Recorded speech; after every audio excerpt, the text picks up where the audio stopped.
G'day, this is Charlie and I'm coming to you today with your daily dose of business technical inspiration.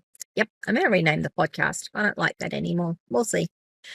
Topic number 231, choosing the right website platform. I'm going to discuss 3 platforms here: WordPress, Wix, or Squarespace. I might throw in some generic information as well, but yeah, we're going to talk about those 3 because those 3 are kind of the go-to in the market for small businesses. WordPress has been the go-to for small business as far as I'm concerned since before 2007, which is how long I've been doing this. Wix and Squarespace have come into the market over the last, I think in Wix is a while now. Let's say 10 years, maybe a little longer. And they're slowly becoming a go-to for a certain segment of the small business market. I am going to talk about my views on which ones you should use or which ones I would use under which circumstances, and give you some insight that I'm not sure many other people consider, but my insight comes from me doing this for a very, very, very long time. And when I say a very, very, very long time, I've been doing this for 17 years. I've been doing this particular business for 17 years. I've been doing support for 30 odd years. So I've got a lot of insight and experience as to how things work.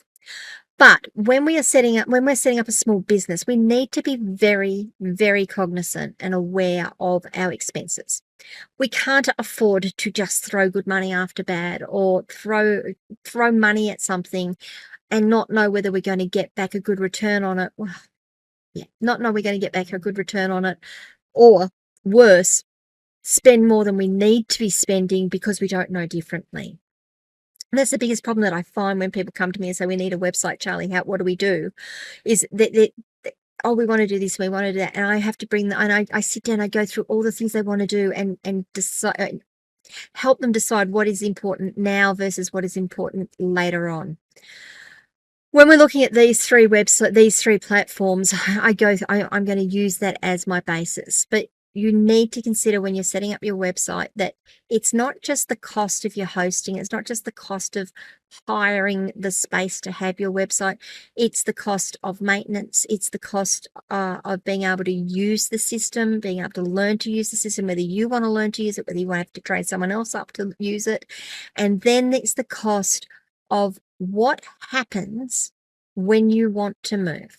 And I'll come to that one. What happens when you come to move, and what is going to be the cost and the impact on your business as a result of that? So let's go through the 3 of them that I've got here. Some of these are notes that I've taken from other people's insights into the platforms. I have used all of them. I just haven't used Wix and Squarespace extensively because my go-to is WordPress. And there's a reason my go-to is WordPress. So let's have a look at it. Wix, so there's ease of use. Okay, all 3 of these, there is a level of ease of use to them. Wix is known for its drag and drop interface. It's ideal for beginners who want to create a website quickly without any coding knowledge. That is probably the best thing that can be said for Wix, and I'm not saying that Wix is a bad platform. If all you want to do is log into something, drag some things on, put some images on, and get it out and running, Wix is probably okay for you. But that's all you're going to be able to do with it. It's not very customizable. You get your templates, you got to work within your templates. You can't getting something that is uniquely you is going to be a lot more difficult on Wix than it is going to be on something else. Squarespace tends to offer a better balance between the flexibility and ease of use with more professional templates that require minimal customization. But again, you're still going to have some problems there with getting something that is uniquely you. WordPress, on the other hand, it can give you something that you just take straight out of the box. It's not necessarily very nice looking. You can throw some free themes on, find a theme that looks good, throw that on, change some colors. Yep, you've pretty much got a Wix site right there. And so it offers more flexibility. But sorry, then you can go down to the level of coming to see someone like myself, go all the way to the end, coming to see someone like myself and say, we want a website. We want it to be our website. We want it to look like ours. Here's our branding. Here's what we want to do. And I will work with you, and then I will do it. Me and my team will do it, create a customized website just for you. And that's why WordPress is so good. The other part that WordPress is really good at is once we've done that, we can give you logins and you can go in and manage your own content. You don't have to worry about the look and feel. You don't have to worry about the layout. If you get to a point of, oh, we want to change it, you can come back to us or find another developer and get them to change it. That's one of the benefits of WordPress. So people say here it has a steeper learning curve. Now, I am going to put here, and I'm probably going to say it a couple of times as I go through, there is a point that you get to as a business owner that you need to decide whether you building your website or you doing a specific thing is the best thing for you to be doing to build your business.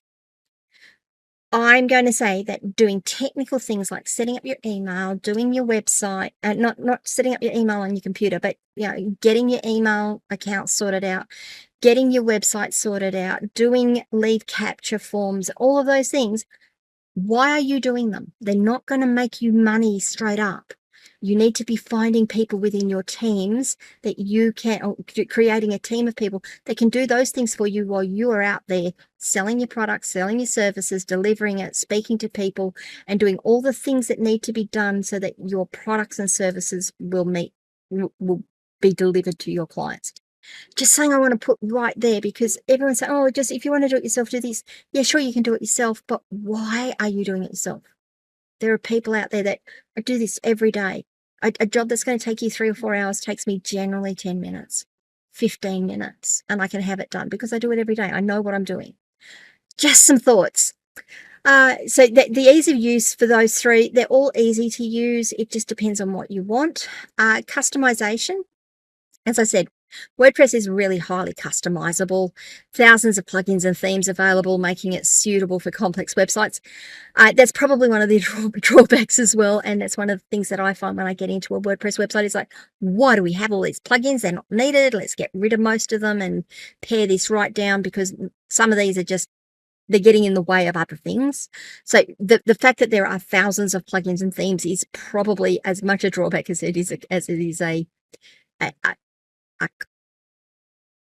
benefit, but it is suitable for complex websites because you can do more with it, and because it's an open source, meaning that the software is available in the market. Like I can get down the code for WordPress and I can get right into it.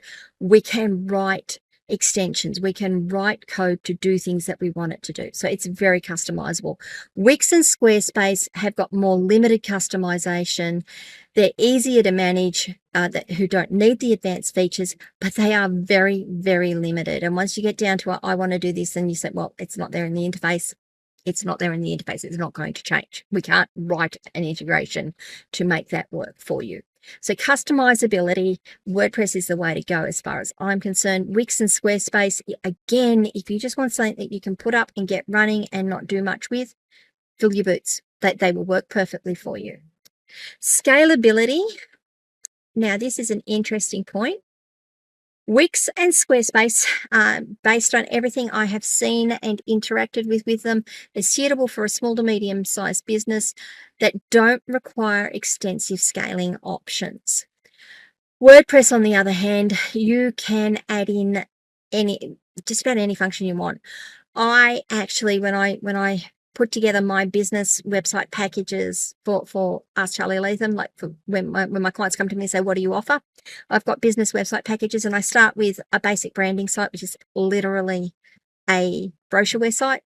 And then I've got the add-ons. You want lead capture? Yep, we just add this in. You want e-commerce? Yep, we just add this in. You want forums? Yep, I can add this in. You want a membership site? Yes, I can add this in. You want multilingual support? Yes, we can enable that here. We'll need to do a little bit of customization. Now you've got multilingual support. You want to integrate this with your CRM. You want, when you get leads and you want to send those leads into your CRM, yes, we can do that as well. So there's lots of integration and lots of customizability and scalability on WordPress that you're not going to get on Wix or Squarespace. There is the cost to consider. Now, cost is one of those really strange things, because what is cost? Wix offers a range of pricing plans with the basic one covering most small business needs. Squarespace is slightly more expensive, but includes beautiful templates. Yeah, it includes templates and customer support. I am going to say that my experience in dealing with Square and Squarespace was for a client who was having trouble. The main interaction I had with them was for a client that was having trouble. And they were trying to move their site off to somewhere. Were they trying to do that? No, they were trying to do an upgrade on something and they couldn't get it. And we ended up moving their site to a WordPress site because we couldn't get the support out of Square. And every time I went back to Square, they're like, no, you just go and read this instruction here. Just go and read that instruction there. Just, blah, blah, blah. And I'm like, your instructions are wrong. They're not working. They're not, and we couldn't get past it. My other interaction with Square, who owns Squarespace, is that right? Yeah, Squarespace is owned by Square. My other interaction with Square was actually creating an account so that we could take payments for another business. I did it for 2 businesses, one after the other, and they were so onerous and difficult. And because we had to identify ourselves, and they went out and they used various credit checking agencies, and because the principals of the businesses that I was working with didn't have a credit score because they hadn't had debt in so long, we were having trouble getting them identified so that Square could actually authorize them to use their system. I don't like companies like that. I went back to them. I said, okay, so we've got a problem here. These guys won't authorize them because they don't have a credit rating. We can prove who they are. We've got their passports. We've got their driver's license. No, not interested in talking to you, and closed it down. Could not get any further. I got around it, but that was really off-putting to me because, yeah, it was really off-putting. Let's just leave it there. WordPress is free. Now, we are talking about self-hosted WordPress here. We're not talking about WordPress.com, although you can go to WordPress.com and get a free site. You just, if you go any further than that, it starts to cost you money. But WordPress's software for self-hosted WordPress is free. The software is free. You will need to get yourself a hosting account. You are looking, if you take a good hosting account, you are looking somewhere around $300 to $400 a year. That's Australian for my international listeners. And if you're in America, you can probably take 75% of that price, and that's your pricing, give or take. $300 to $400 a year for an entry-level hosting package. If it's cheaper than that, I'm going to say you pay for what you get. And that sounds really nasty and horrible, but apples aren't apples. Well, not all apples are good apples. And you should be looking at around $300 to $400. My hosting, I offer hosting. I resell DigitalOcean. I use DigitalOcean as my hosting platform. I create servers. I manage them for you. For a small business, it's about $400, $440 a year. Then you have your themes and your plugins on top of it. Now, themes and plugins can be free. There are times that I will say that you really just need to go with the premium themes and plugins because you get all the support. You don't have to worry about it.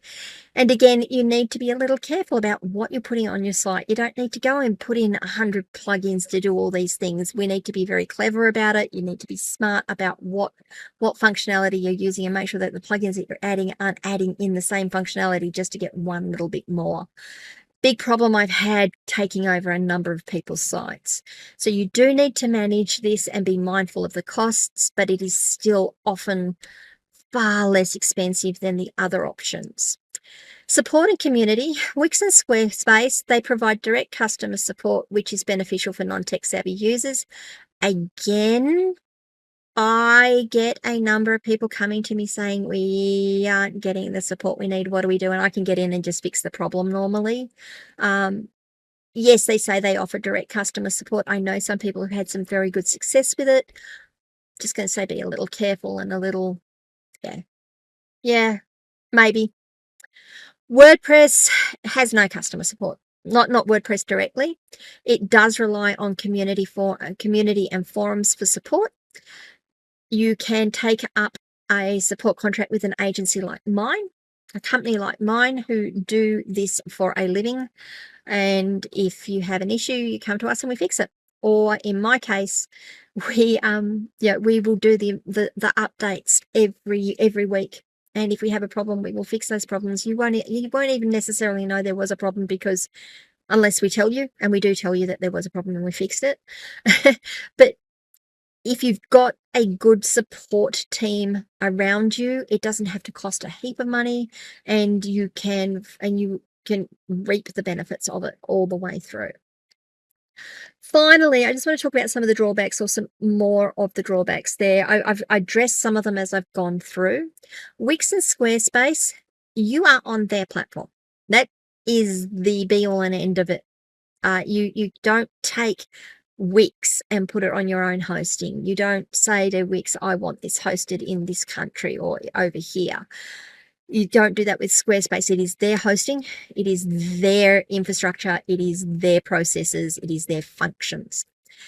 If something goes wrong, you're at their whim.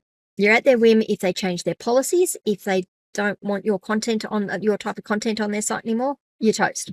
They can take you off and they can shut you down.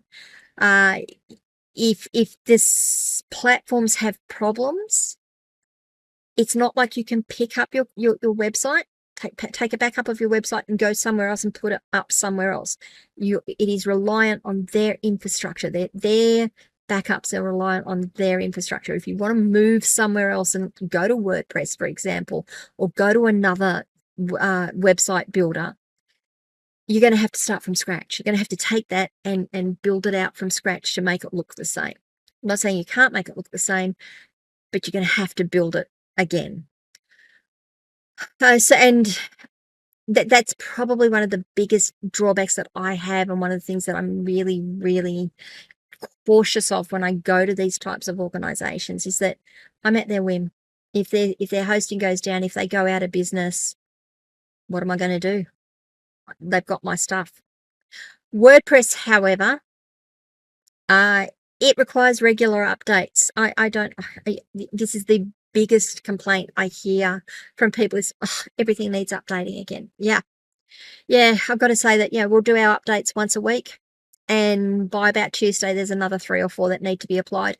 Now, I don't apply them as soon as they come up. They can be done that way. I like a little bit of control about it, because if something updates and there's a problem, I don't want it doing it in the middle of the business day and taking down a website. So I do it on the weekend so that people can see what's going on. So we don't impact our clients' businesses. But they do require regular updates, and sometimes there are conflicts with different add-ons, different themes. Sometimes the hosting hasn't, the base software on the hosting hasn't been updated. So the plugin updates, it's like, well, this function's not here. It's like, well, no, we haven't updated the hosting. Now we've got to go and update the hosting. So there are a lot more moving parts with WordPress than there are with that you see than you do with the others. However, having a good support agency alleviates all of this. Again, your company like mine, this is what we do. We just make it work for you. If we notice that there's a problem, we fix it. If we can't fix it immediately, we come back to you with options and get you up and running. So there's some of the things to consider in your website building platforms, what to use. Now, there are other platforms out there, and what I'd really like you to do is think about, when you're looking at them, ease of use is one thing, cost is the other, portability is important. To me, portability is probably the biggest thing.